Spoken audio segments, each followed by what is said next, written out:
Mayong adlaw, mukabat sa kapin 43 milyon pesos nga kantidad sa smuggled nga sigarilyo ang nakumpiska sa Naval Forces Eastern Mindanao gikan sa naharang nilang sea vessel sa munisipalidad sa Santa Cruz, Davao del Sur.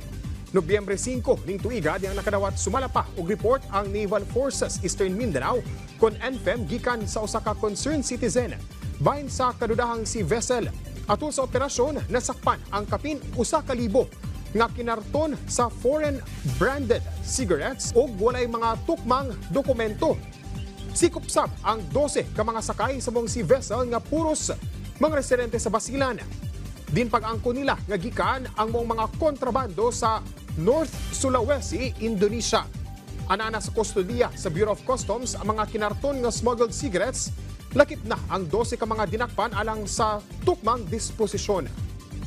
Malampusong natapos sa mga kanhi rebelde ang ilang de-radicalization o reintegration program atol sa seremonya nga gipahigayon sa Quezon, Bukidnon netong Nobyembre 4 ning tuiga.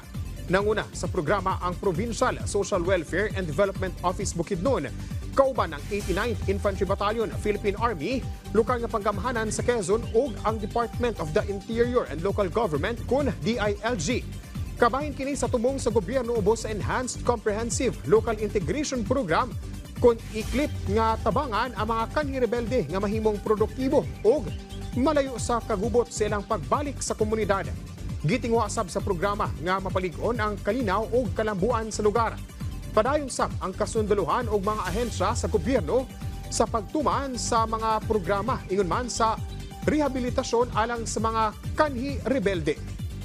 O mo kadto ang mga nagunang balita dinhi sa PTV Davao. Ako si Jay Laga para sa Pambansang TV sa Bagong Pilipinas.